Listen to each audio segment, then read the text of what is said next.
Hello students, मैं योगेंद्र विश्वकर्मा आप सबका स्वागत करता हूं वाईवी स्टडी में। और आज के इस वीडियो में हम पढ़ने वाले हैं कक्षा 11वीं के 11th के अध्याय 1 से रासायनिक संयोग के नियम। यह एक मोस्ट इम्पोर्टेंट टॉपिक है इस लेसन के अंदर। और चलिए अब हम स्टार्ट करते हैं। रासायनिक संयोग के नियम। रासायनिक संयोग के नियम वास्तव में कहलाते क्या हैं? तो ध्यान से सुनिएगा।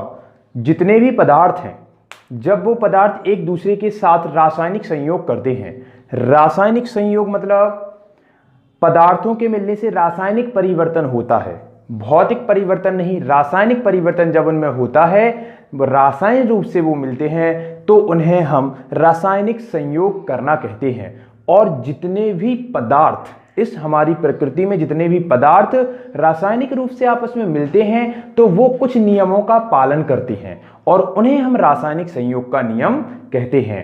डेफिनेशन बिल्कुल आसान है। सबसे पहले ये समझ में आना चाहिए कि रासायनिक संयोग के नियम कहलाते क्या हैं। तो रासायनिक संयोग के नियम से तात्पर्य होता है कि जब कोई पदार्थ रासायनिक संयोग करते हैं, जब कोई पदार्थ आपस में मिलते हैं और उनमें रासायनिक परिवर्तन होता है, तो उनके संयोग कुछ नियमों के अंतर्गत होते हैं। उन नियमों को हम रासायनिक संयोग के नियम कहते हैं। ये कुल 5 नियम हैं और इनमें से जो सबसे पहला नियम है वो है द्रव्यमान संरक्षण का नियम, लॉ ऑफ कंजर्वेशन। देखें जरा, द्रव्यमान संरक्षण का नियम क्या कहता है, एक बार पढ़ लेते हैं। किसी भी रासायनिक अभिक्रिया में, ओके, मोस्ट इंपोर्टेंट वर्ड आपको ये जरूर लिखना है, किसी भी रासायनिक अभिक्रिया। ओके, तो किसी भी रासायनिक अभिक्रिया में भाग लेने वाले पदार्थों की मात्राओं का योग, भाग लेने वाले पदार्थों की मात्राओं का योग मतलब क्रिया कारकों का योग। रासायनिक अभिक्रिया में जो पदार्थ भाग लेते हैं उन्हें हम क्रिया कारक कहते हैं, और रासायनिक अभिक्रिया संपन्न होने के फलस्वरूप जो बनते हैं उन्हें हम उत्पाद कहते हैं। तो भाग लेने वाले पदार्थों की मात्राओं का योग मतलब क्रिया कारकों का योग, रासायनिक क्रिया से बने। अब रासायनिक क्रिया हो चुकी है क्रिया कारकों के मध्य और उसके बाद जो उत्पाद बनता है, तो रासायनिक क्रिया से बने पदार्थों की मात्राओं के योग के बराबर होता है। कहने का मतलब हमने पहले जितना पदार्थ लिया था उतना ही पदार्थ रासायनिक अभिक्रिया पूर्ण होने के बाद हमें प्राप्त होता है जितना कि हमने पहले लिया था। तो द्रव्यमान संरक्षण का नियम शॉर्ट टर्म में यह है कि कोई भी रासायनिक अभिक्रिया में जितना पदार्थ हम क्रिया कारक के रूप में लेते हैं उतना ही पदार्थ हमें उत्पाद के रूप में भी प्राप्त होता है। ओके, जितना हम क्रिया कारक के रूप में लेंगे उतना ही उत्पाद के रूप में हमें प्राप्त होगा। जैसे मान लीजिए आप कोई एक रासायनिक अभिक्रिया हो रही है A + B, एक कोई कंपाउंड A है और कंपाउंड B है, केमिकल रिएक्शन हो रहा है इनके बीच में। मान लीजिए बेटा A 1 मोल है और A भी 1 मोल है, तब 1 मोल और 1 मोल मिलकर ये अगर कोई तीसरा कंपाउंड C इनने बनाया तो ये कितना बनेगा, 2 मोल। यहां पर ना तो ये 1.5 होगा और ना ही ये यहां पर 3 मोल होगा। कितना ही होगा, जितना आपने क्रिया कारक अभिकारक लिया था उतना ही आपको उत्पाद प्राप्त होगा। इसे कहते हैं द्रव्यमान संरक्षण, मतलब द्रव्यमान संरक्षित रहता है। इसे द्रव्य की अविनाशिता का नियम भी कहा जाता है। द्रव्य की अविनाशिता से मतलब होता है कि द्रव्य को ना तो उत्पन्न किया जा सकता है और ना ही नष्ट किया जा सकता है। द्रव्यमान संरक्षण के नियम में आप यह परिभाषा भी लिख सकते हैं कि द्रव्य को ना तो उत्पन्न किया जा सकता है और ना ही द्रव्य को नष्ट किया जा सकता है। तो इसकी परिभाषा जो आपके सामने है ये बहुत उचित है। किसी भी रासायनिक अभिक्रिया में भाग लेने वाली पदार्थों की मात्राओं का योग रासायनिक क्रिया से बने पदार्थों की मात्राओं के योग के बराबर होता है। अब देखते हैं हम इसका उदाहरण के लिए अपन को क्या करना है, एक फ्लास्क में कुछ रेत भर के उसके ऊपर फास्फोरस का एक टुकड़ा रखते हैं। देखिए, एक फ्लास्क में आपको कुछ रेत लेनी है। मान लीजिए, देखें जरा, एक आपके पास गोलपेंदी का फ्लास्क है, यहाँ पे आप कुछ रेत ले लीजिए और इस रेत के ऊपर बेटा फास्फोरस का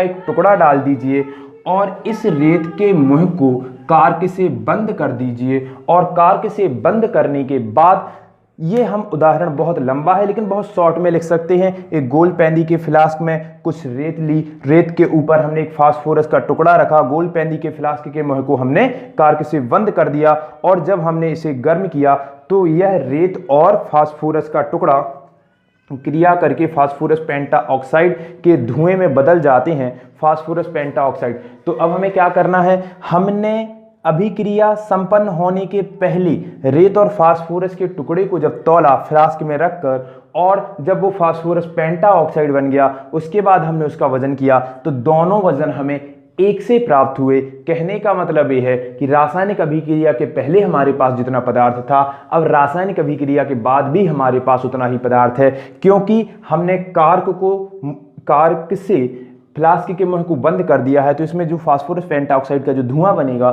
ना तो वो बाहर निकल पाएगा और ना ही बाहर से कोई द्रव्य हमारे फ्लास्क के अंदर आ पाएगा। मतलब जो जितने भी नियम कोई भी पदार्थ जब रासायनिक अभिक्रिया करते हैं तो वो रासायनिक द्रव्यमान संरक्षण के नियम का अनुपालन करते हैं। इसके बाद हम देखते हैं अब नियम नंबर 2।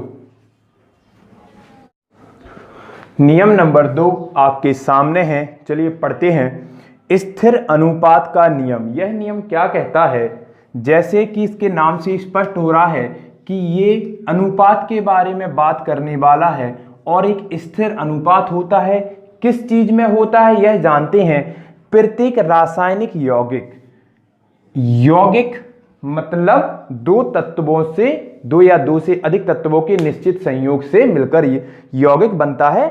यौगिक तत्व मिश्रण के लिए अपने पास वीडियो है, आप प्लेलिस्ट में जाकर देख सकते हैं। प्रत्येक रासायनिक यौगिक में उसके अवयवी तत्व भार अनुसार सदैव एक निश्चित अनुपात में पाए जाते हैं। बेटा कहने का मतलब यह है, रासायनिक संयोग का दूसरा नियम हमें यह बता रहा है कि चाहे कोई भी यौगिक हो, रासायनिक यौगिक हो, वह जिन तत्वों से मिलकर बना है, मैंने बताया ना दो या दो से अधिक तत्वों से मिलकर एक यौगिक प्राप्त होता है, एक यौगिक बनता है। तो वह यौगिक किसी भी तत्व से मिलकर बना हो तो वे तत्व किस अनुसार, भार अनुसार सदैव निश्चित अनुपात में पाए जाते हैं। कहने का मतलब क्या है, उस यौगिक के अंदर वो तत्व जिनसे मिलकर वो यौगिक बना है एक निश्चित अनुपात में, अनुपात तो आप लोग भली भांति समझते होंगे, तो एक निश्चित अनुपात में पाए जाते हैं भार अनुसार। और आगे क्या कह रहा है नियम, चाहे वह यौगिक किसी भी विधि से प्राप्त किया गया हो। अच्छा, यौगिक जब एक ही है तो वो हम चाहे किसी भी विधि से प्राप्त करें, उस विधि का उसके ऊपर कोई इफेक्ट नहीं पड़ता,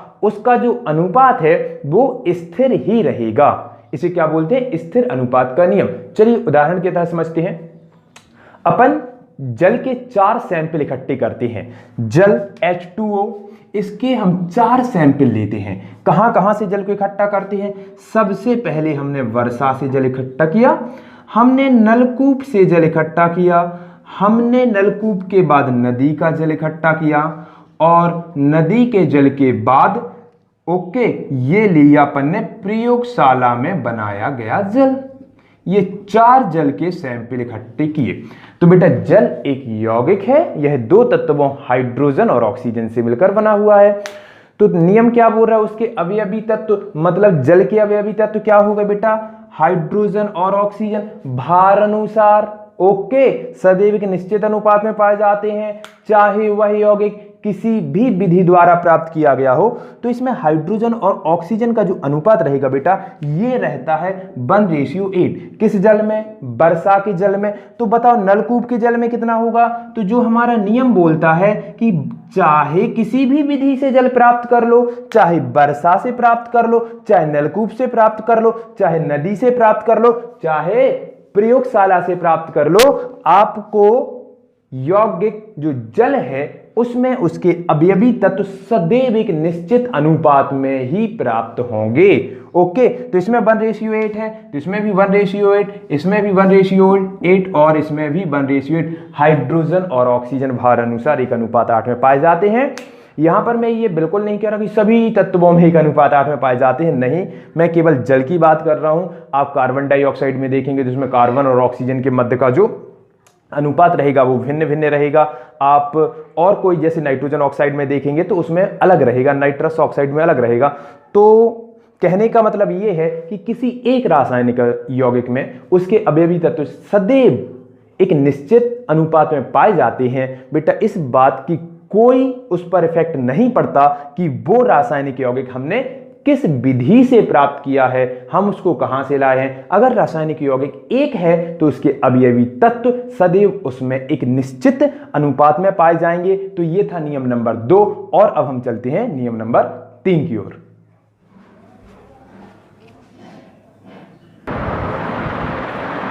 नियम नंबर 3 गुणित अनुपात का नियम आपके सामने है। सबसे पहले इस नियम को हम पढ़ते हैं। जरा सी अब बुद्धि को खोल लीजिएगा, क्योंकि पहले जो 2 नियम थे वो बिल्कुल आसान थे, सिंपल सी भाषा बोल रहे थे, आपको बहुत अच्छे से समझ में आ गया। और अगर आप इस नियम को अच्छे से सुनते हैं तो आप इसको उससे बेटर तरीके से समझ सकते हैं। तो जरा गौर से देखिएगा, जब 2 तत्व आपस में संयोग करके 2 या 2 से अधिक यौगिक बनाते हैं तब एक तत्व की भिन्न भिन्न मात्राएं जो दूसरे तत्व की निश्चित द्रव्यमान से संयोग करती हैं परस्पर एक सरल अर्थात पूर्णांक अनुपात रखती हैं। जरा देखिए हम क्या बोल रहे हैं। बेटा मान लीजिए अपने पास कोई 2 तत्व हैं। वो 2 तत्व कौन कौन से हैं? Nitrogen and oxygen. हमारे पास 2 तत्व हैं, नाइट्रोजन और ऑक्सीजन। अब ये 2 तत्व क्या कर रहे हैं? आपस में संयोग करके 2 या 2 से अधिक यौगिक बनाते हैं। तो बेटा इन 2 तत्व ने आपस में रासायनिक संयोग किया और कितने यौगिक बना दिए? 2 या 2 से ज्यादा। मतलब नाइट्रोजन और ऑक्सीजन मिलकर अलग अलग अनुपातों में मिलकर अलग अलग यौगिक बना रहे हैं। ओके, तो फिर क्या बोला? एक तत्व की भिन्न भिन्न मात्राएं। चलो यहां तक हम सबसे पहले इस नियम को समझ लेते हैं कि ये क्या बोल रहा है। उसके बाद अपन भिन्न भिन्न मात्राएं, निश्चित द्रव्यमान, बाकी सब बाद में देखेंगे। तो जरा देखें, जब 2 तत्व हमने ले लिए, नाइट्रोजन एंड ऑक्सीजन, आपस में संयोग करके 2 या 2 से अधिक यौगिक बनाते हैं। तो सबसे पहले हम ये देखते हैं कि नाइट्रोजन और ऑक्सीजन आपस में संयोग करके कौन कौन से यौगिक बनाते हैं। तो जरा देखिए, नाइट्रोजन N2O इसे बोलते हैं नाइट्रस ऑक्साइड। क्या बोलते हैं? Nitrous oxide. दूसरा बनाती है NO। बेटा वास्तव में ये इसका मूल अनुपाती सूत्र लिखा है, ये वास्तविकता में N2O2 होता है। क्या होता है? N2O2। ओके, तो ये N2O2 है, इसे बोलते बेटा नाइट्रिक ऑक्साइड। क्या बोलते हैं? इसे नाइट्रस ऑक्साइड, इसे बोलते हैं नाइट्रिक ऑक्साइड। ये इसका मूल अनुपाती सूत्र, आगे के वीडियोस में हम आपको मूल अनुपाती सूत्र क्या होता है, अणु सूत्र क्या, ये सब अपन उसके बारे में बात करने वाले हैं। ओके, अब देखें तीसरा चीज ये क्या बनाता है? ये बनाता है नाइट्रोजन ट्राईऑक्साइड। चौथी चीज क्या बनाता है? Nitrogen tetra oxide. 5वीं चीज ये क्या बनाता है? Nitrogen pentaoxide. तो यहाँ पे देखें 2 तत्व आपस में संयोग करके 2 या 2 से अधिक यौगिक बना रहे हैं कि नहीं बना रहे हैं?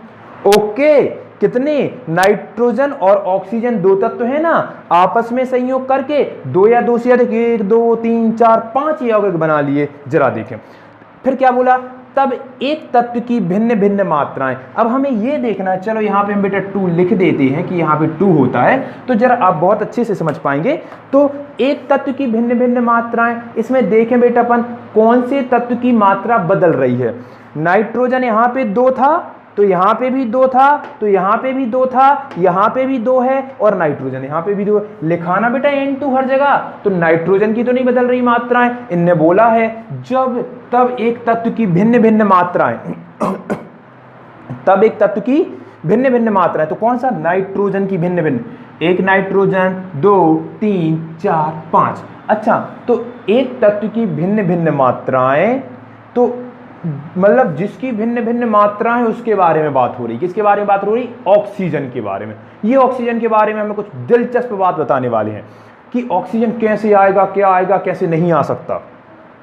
तो एक तत्व की भिन्न भिन्न मात्राएं हम पहचान गए, भैया ऑक्सीजन की भिन्न भिन्न मात्राएं हैं जो दूसरे तत्व की निश्चित द्रव्यमान से संयोग करती हैं। बिल्कुल सही बात है, नाइट्रोजन हमेशा 2 है, द्रव्यमान निश्चित ही रहेगा। एक नाइट्रोजन के परमाणु का द्रव्यमान 14 होता है, तो बेटा 2 का द्रव्यमान कितना रहेगा? 28। 2 का द्रव्यमान कितना रहेगा बेटा? 28। तो हाँ, निश्चित द्रव्यमान से संयोग करती हैं। बिल्कुल सही है, एक तत्व की भिन्न भिन्न मात्राएं जो दूसरे तत्व के निश्चित द्रव्यमान से संयोग करती हैं। परस्पर, परस्पर मतलब कौन परस्पर? ऑक्सीजन। ऑक्सीजन जो है, इतने सारे 1 2 3 यहां पे आई, ये परस्पर एक सरल अर्थात पूर्णांक अनुपात रखती है। क्या बताया था मैंने? ऑक्सीजन के बारे में बात करेंगे ना ये लोग, तो ऑक्सीजन एक परस्पर, सबसे पहले तो हमें ऑक्सीजन का अनुपात देखना पड़ेगा कि इसमें ऑक्सीजन कैसा अनुपात। तो देखो बेटा, ऑक्सीजन का भार है, भार अनुसार बात कर रहे हैं ना, निश्चित द्रव्यमान से, तो 16। तो इसमें जो अनुपात है नाइट्रोजन और ऑक्सीजन का, वो है 28:16। चलो इसे हम कैंसिल भी कर सकते हैं, हम वो बाद में देख रहे हैं कैंसिल करके। इसमें क्या आ जाएगा बेटा? 28 ही रहेगा, नाइट्रोजन तो 2 ही है, ये 16 दूनी 32 हो जाएगा। 2 ऑक्सीजन आ गए, यहाँ पे 3 ऑक्सीजन आ गए, तो 16 तिया 48 हो जाएगा। यहाँ पे 4 ऑक्सीजन आ गए, तो ये तो 28 ही रहेगा, ये 64 हो जाएगा, और ये यहाँ पे 80 हो जाएगा। चलें, अपन इस वर्ड को भी बहुत अच्छे से, वीडियो ज़्यादा लंबा भी नहीं करेंगे और बेसिक अपन अच्छे से पढ़ लेंगे। जरा देखें, तो यहाँ पर उनने क्या बोला है? जब एक तत्व की भिन्न भिन्न मात्राएं जो दूसरे तत्व की निश्चित मात्रा से संयोग करती हैं। बात समझ में आ गई कि ऑक्सीजन के बारे में कुछ बताने वाले हैं, क्योंकि ऑक्सीजन की ही भिन्न भिन्न मात्रा है जो दूसरे तत्व की निश्चित द्रव्यमान से संयोग कर रही है, परस्पर एक सरल अर्थात पूर्णांक अनुपात रखती है। देखें बेटा, ऑक्सीजन यहाँ पे कितने अनुपात में आया? यहाँ पे भार क्या? 16, यहाँ पर 32, यहाँ पे 48, यहाँ पे 64, यहाँ पे 80। मतलब कुछ समझ में आ रहा? चलो हम इन सब चीजों को पकड़ लें। क्या हम यहाँ, चलो यहाँ पे लिख लेते हैं, थोड़ा सा गौर से देखिएगा, जगह कम पड़ गई अपने पास। तो 16, 32, 48, 64, 80, अगर ये हम लिख दें 16, 32, 48, 64, 80, ये क्या है? इस भार अनुसार इन यौगिकों में ऑक्सीजन आया है। तो आप जरा देखेंगे कि अगर इन्हें हम सबको कैंसल कर दें 16 से, तो 16 एकम 16, 16 दूनी 32, 16 तिया 48, 16 चौके 64, 16 पंचे 80। तो इनके मध्य में परस्पर एक कौन सा अनुपात पाया गया बेटा? गुणित अनुपात। देखें, गुणित अनुपात है, इसे ही बेटा पूर्णांक अनुपात बोलते हैं। ऐसा नहीं कि यहाँ पर 1 ग्राम आ गया तो यहाँ पे 1.5 ग्राम आ जाएगा, नहीं, 2 ही आएगा। इसे बोलते हैं पूर्णांक, मतलब परिमेय संख्या नहीं, वो अपन बाद में देखेंगे कभी जब मैथमेटिक्स की वीडियो में चर्चा होगी। तो 1:2, 1:3, 1:4, 1:5 के अनुपात में सारे के सारे ऑक्सीजन आएंगे। तो अगर कोई 2 तत्व आपस में संयोग करके इस प्रकार से यौगिक बनाता है कि उसमें एक तत्व की भिन्न भिन्न मात्राएं हैं और वो दूसरे तत्व की निश्चित मात्रा से संयोग कर रही हैं, तो उन जो भिन्न भिन्न मात्रा वाला तत्व है वो भी भार अनुसार सदैव एक निश्चित अनुपात में उन यौगिकों में आएगा।